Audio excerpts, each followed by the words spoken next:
Buenos días, buenas tardes a todas las autoridades, vicepresidenta Epsi Campbell, Jorge Villalobos, representante del alcalde de San José, nuestra embajadora Roselia Barajas, Rosana Shafini, directora ejecutiva de la Fundación México Sin Fronteras, Gregory Page, los artistas, que ya vieron qué lindo. Saludos muchísimos a todos los rectores del Consejo Nacional de Rectores, a los invitados especiales, a la comunidad mexicana, a los medios de comunicación, a las autoridades varias, a todos muchas gracias. Y voy a leer algunas palabras, a lo mejor nos aburro, espero que no.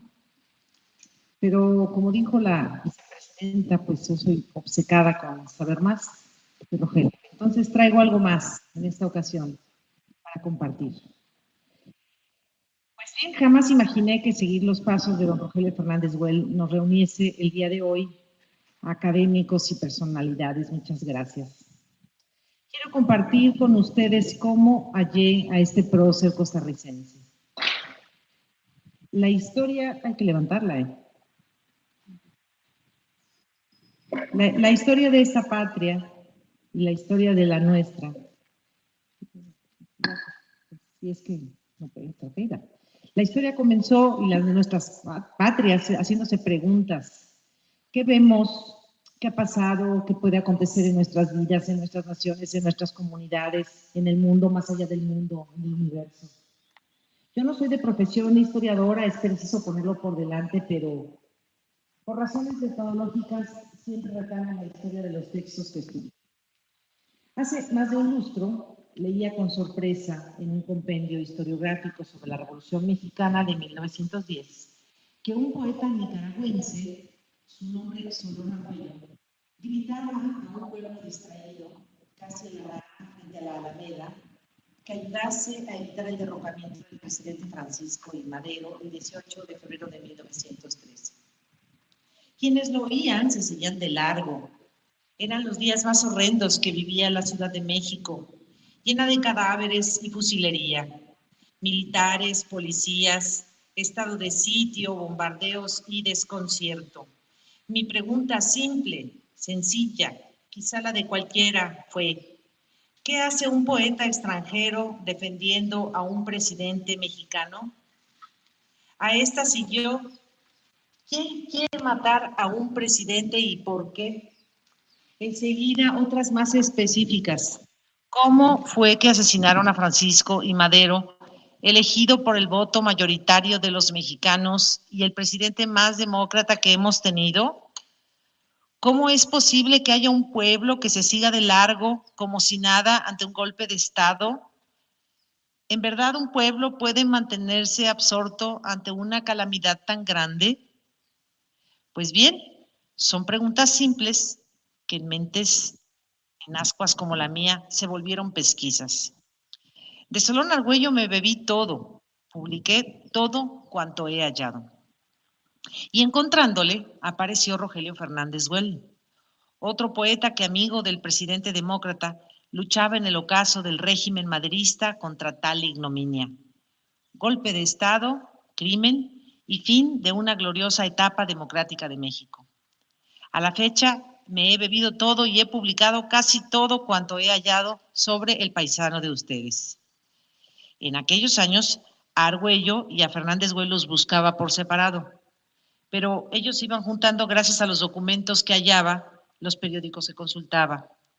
Y pronto supe que eran amigos y hasta compadres, porque Argüello fue testigo ante el registro civil del segundo hijo de don Rogelio, nacido en la Ciudad de México. Juntos estuvieron en publicaciones, en el gobierno y en la revolución. También juntos y leales permanecieron al presidente Madero. De este modo, la sorprendida fui yo. Concluí que cuando se atenta contra la paz de las naciones y sus derechos, no hay nacionalidad, hay causa. El primer trabajo de investigación que publiqué en 2016 fue precisamente la biografía de ambos, bajo el título Dos revolucionarios a la sombra de Madero. No hay texto sin contexto, repite la hermenéutica, y para conocer la obra de ambos, me era indispensable aproximarme a sus vidas y a los entornos en los que les tocó proceder. A principios del siglo XX, las vidas de aquellos y aquellas eran agitadas, ponían su euforia juvenil en todo lo que realizaban, eran vanguardia absoluta en la política, la diplomacia, el periodismo, las letras. En 1913, por ejemplo, Fernández Güell era padre de 3 hijos, había dirigido 4 periódicos, 1 en Costa Rica y 3 en México. Había sido cónsul de México en Baltimore, jefe de publicaciones del Museo Nacional y nada menos que director de la Biblioteca Nacional. Además, en su haber habían sido impresos innumerables artículos periodísticos y había publicado un libro con el título El moderno Juárez, estudio de la personalidad de don Francisco I. Madero de 1911. Don Rogelio tenía para 1913 30 años. ¿No les parece mucho para tan corta vida? Repito, vidas agitadas, vidas aprisa, vidas de entrega. Así fueron las de muchos de la época. Una gran generación de hombres y mujeres colosales que arriesgaban todo por la causa que defendían. Y quiero enfatizar que esa causa llamada democracia y que hoy nos es tan común oír, en aquel tiempo era de alto riesgo, casi de vida o muerte. Tan así que Argüello y Madero fueron asesinados ese mismo año de 1913 y Fernández Güell 5 años después, en 1918. Para este trabajo fue muy útil la biografía de Eduardo Oconitrillo, titulada Rogelio Fernández Güell, escritor, poeta y caballero andante, de 1980. Las investigaciones prosiguieron.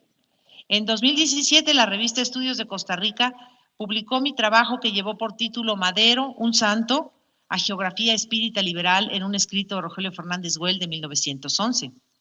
Ahí descubrí la amistad Fernández-Madero y la mutua militancia en el espiritismo, doctrina o religión que en aquellos tiempos pertenecía a una élite ilustrada y que lejos estaba de ser considerada por sus adeptos como una charada, sino como una ciencia.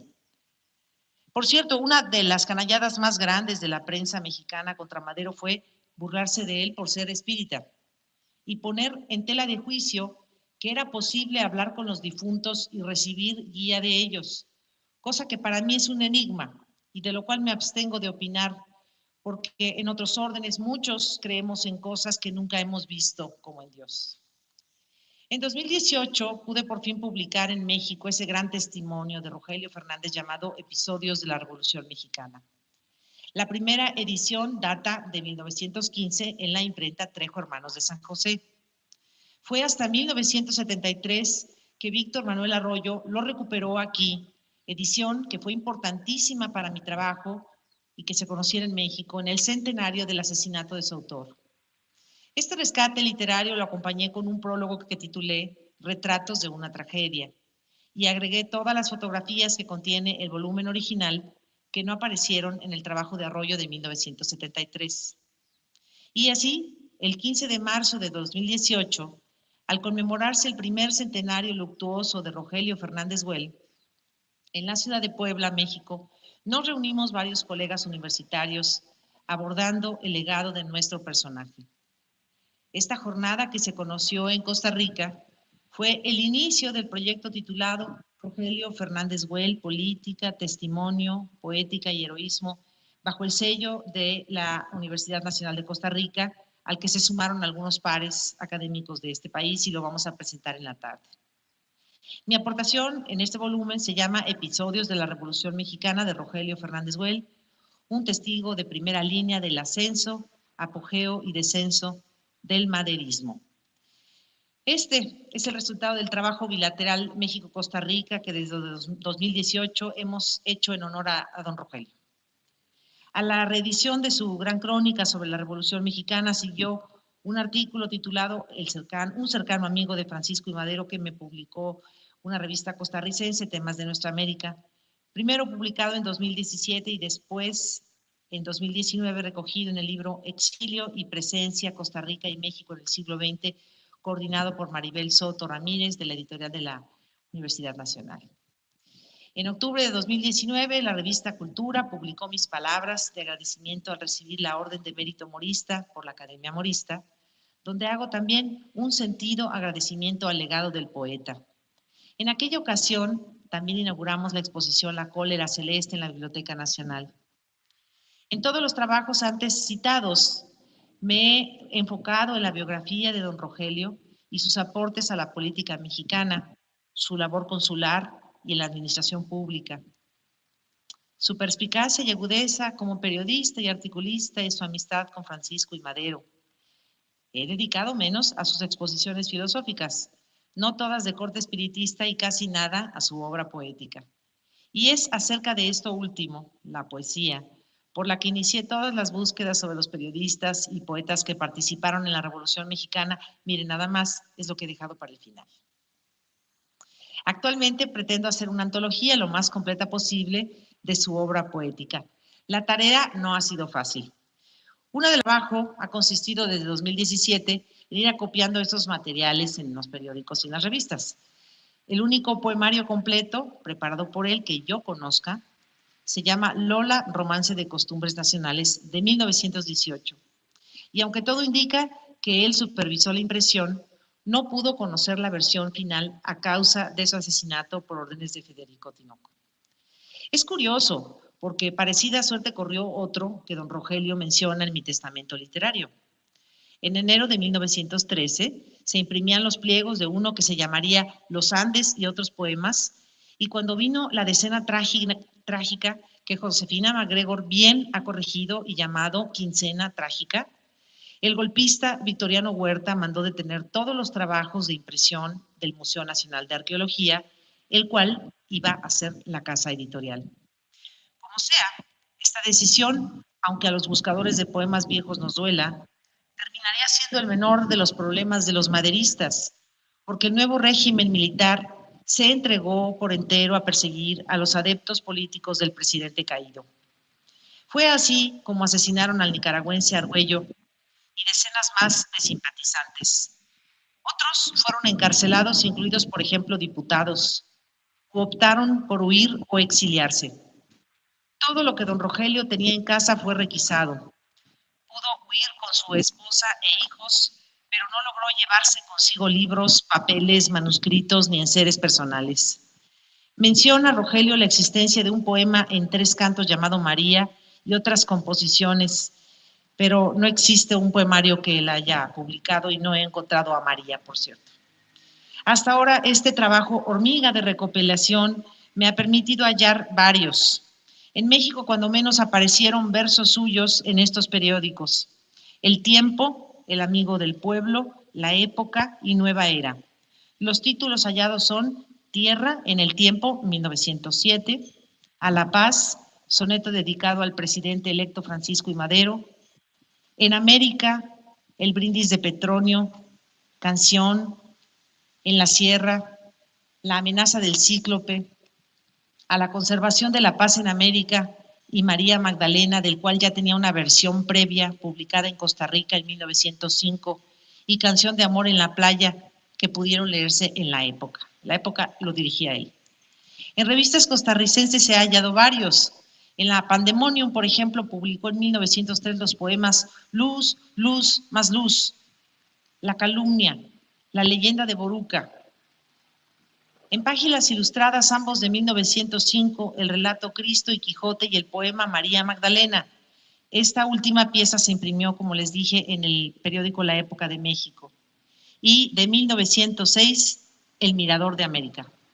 Por su parte, en la revista Acacia, revista masónica, se publicaron en 1905 los versos Mitos Bíblicos, que dicha publicación volvió a imprimir en 1921.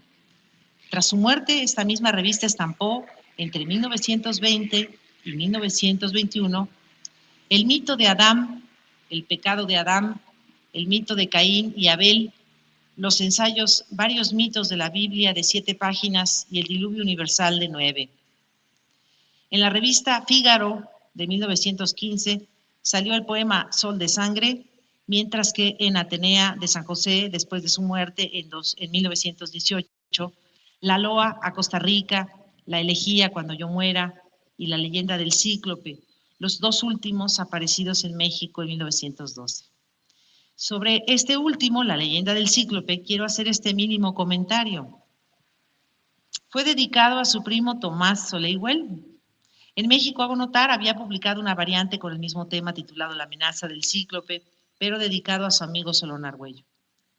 Por último, de estos poemas sueltos, en El Salvador, la revista del Ateneo publicó El retrato de Darío de 1916, mientras que en España, de los que he podido localizar, salieron en 1905 y 1906 El Quetzal y Al Conde León Tolstoy en la revista Álbum Iberoamericano. La investigadora mexicana Marta Celis de la Cruz también hizo sus hallazgos en el Siglo Espírita, después llamada Helios, la cual dirigía para febrero de 1913, y cuya dirección también abandonó súbitamente por la persecución gubernamental contra los maderistas. Este era, como su nombre lo sugiere, la publicación de los espiritistas mexicanos. De la pluma de nuestro autor salió el relato Los Héroes, un texto que no he podido localizar, y 9 poemas, todos de 1911, mas no todos inéditos. Sus títulos: A una madre, Pluralidad de existencias, Jueces y ejecutores, El idilio, Libertad, Egeu, Fugaces, Póstume, Dios y otra vez Cuando yo muera. El propio Rogelio, al enlistar sus poesías filosóficas en 1918, mencionó las 5 últimas, a las cuales sumó Gritos de angustia, La visión, Contemplación 1, Contemplación 2, Contemplación 3. Se construye una iglesia, a Kardec, a Próspero. Además, ante la tumba de Manuel Aragón, a la memoria de doña Amalia Domingo Soler, Contraste, mi epitafio. Voy a hacer cuentas. He encontrado, pues, todos los contenidos en Lola, Romance de Costumbres Nacionales, y 29 poemas sueltos en periódicos y revistas de México, Costa Rica, El Salvador y España. Siguen sin aparecer 12 piezas que él enlistó en mi testamento literario, si recuerden, se llama el documento de corte filosófico. En este documento que he referido, quizá persuadido de su futuro, escribió: he escrito mucho, he proyectado más, y solo lamento desaparecer antes de haber hecho algo que valiera la pena. ¿Quién sabe? Puede que de vivir 100 años tampoco hubiera realizado nada digno de memoria. A lo menos réstame el consuelo de que ningún Homero ni Lucano fenece, y ese mismo consuelo debe quedarle a las generaciones. Lo siento por los tipógrafos e impresores a quienes hubiera dado algún trabajo. Con este largo prolegómetro entro pues a la poética de Rogelio Fernández Güell. Esta es una región no estudiada en la geografía del costarricense. No voy a explicar mucho, pero menciono que fue uno de los principales exponentes del modernismo costarricense. Su esfuerzo más grande fue adaptar la voz costarricense, el tono y el habla de ustedes a sus versos. Todos sabemos qué particularidad tiene el acento en cada región, en cada país, aunque sea la misma lengua. Y querer distanciarse del buen habla, como se llamaba entonces al castellano, y que emulaban todos en América a principios del siglo XX, siguiendo incluso las pautas de la Real Academia Española de la Lengua, era una tarea difícil. Todos somos hispanoparlantes, exclamaban los modernistas, pero en mi país o en mi pueblo hablamos con este o tal acento, según aclaraban. Y el acento, todos ustedes lo saben, determina el ritmo de los versos. Y sin ritmo no hay poema. Unos ejemplos extraídos de su libro Lola. El uso de localismos como ñor por señor, do por donde, tenés por tienes, el vide por vi, la juida por huida. Más de las lindas palabras costarricenses, o al menos de San José. Las cholitas, el bolonio, la flor de uruca, la flor de itabo, que también se come o se comía. Mistela, el guapil. Este tiene varias excepciones. Es sustantivo sinónimo de mellizo o gemelo, pero también es la escopeta de 2 cañones. También es un vocativo cuando se usa, por ejemplo, en la expresión parar la guapil, o sea, caerse. E incluso es un topónimo. Guapil es una población de la localidad de Punta Arenas. En Lola, su libro, a la manera modernista, también se hace honor a los lugares de América, ya no más París y Londres. Así, en el poemario aparecen Curridabat, Salitral, el río Tiribí, el puente de las mulas, Pacaca, Puriscal, por mencionar algunos. Para quienes nos gusta escribir y leer poesía, sería todo un reto entresacar palabras costarriqueñas ticas del diccionario de costarriqueñismos que preparó Arturo Agüero Chávez en 1996 y hacer versos que sean sonoros, pero a la vez hagan sentido y tengan ritmo para emular el acento de ustedes. El resto de los poemas que he enlistado, quizá desde los títulos, les hayan permitido suponer algunas inquietudes poéticas de don Rogelio Fernández Güell. Espero no fallar a su memoria ni a ningún presente haciendo estas clasificaciones. Primera, fue un pionero del modernismo costarricense, aunque todavía con algunas herencias del romanticismo del siglo XIX y principios del XX, experimentando con métricas, los ritmos y voces regionales. Segunda, hablamos de un poeta cristiano espírita, inquieto por desentrañar misterios del Antiguo Testamento en clave filosófica. Dedicó poemas a personajes variopintos como Allan Kardec, Amalia Domingo Soler, Francisco I. Madero, León Tolstoy, Víctor Hugo, Lord Byron. Combinación político-poética muy peculiar. No está de más afirmar y reafirmar que su cultura literaria era prolija, como lo demuestran todas sus obras, y que sentía una gran admiración por los revolucionarios franceses del siglo XVIII, así como por el movimiento liberal europeo del siglo XIX. Tercera, su visión americanista sin faltar respeto a España. Por aquellos tiempos era tema en la intelectualidad distinguir iberoamericanismo de panamericanismo, discusión quizá iniciada por José Martí. España era un país por el que don Rogelio sentía gran cariño, tanto por su ascendencia genealógica como por sus vínculos matrimoniales y amistades, como la que tuvo con el premio Nobel Jacinto Benavente. Y cuarta, su visión liberal y pacifista. En todo tiempo, Fernández Güell tiene en la boca las palabras paz, libertad, democracia. Esto encaja a la perfección con la doctrina propagada por Allan Kardec. Don del hombre es el libre albedrío. Si hay un dictador o tirano, es evidente que no hay ejercicio de la libertad. Si no hay libertad, no hay paz. Entonces, la paz se alcanza por la libertad, para la libertad. Solo la democracia garantiza libertad y paz. Entonces, a reserva de un análisis más extenso, don Rogelio llevó al campo de la literatura sus convicciones personales con un toque modernista. Hablemos de América, pero de una América libre, democrática, pacífica. Termino. En 1918, los americanos perdimos a un ilustre hijo, este hombre, un intelectual honesto, distinguido, un luchador, un utopista, que ofreció su sangre en aquellos tiempos dictatoriales de Tinoco para dejar a las generaciones venideras de Costa Rica y de América la defensa de la libertad y la democracia. Murió siendo diputado electo al Congreso Constituyente. Y hoy que recibo esta medalla con su nombre, me siento obligada a continuar luchando por una sociedad más justa, más igualitaria e inspirada en la paz, la democracia y el bienestar. Y aprovecho para irme con muchísima gratitud para felicitar a este hermoso país porque también celebra el bicentenario de su independencia. Nosotros de igual forma en México. Encomiar, como siempre lo hago, a este país por la fortaleza de sus instituciones, la democracia sólida que se ha visto amenazada tantas veces aquí en la región, en el continente, y que sigue firme y que sigue fortaleciéndose y robusteciéndose mucho. Saludarlos desde México, a ustedes en Costa Rica, a nuestros paisanos que viven aquí, y repetir que nuestras naciones ahora en paz se toman de las manos y honramos juntos a miles de héroes que nos dejaron las patrias que hoy tenemos. Enhorabuena México, gracias Costa Rica. Yo sí pienso también que somos la misma humanidad y solo es cosa de tomarnos las manos y seguir adelante por la senda de la paz. Gracias.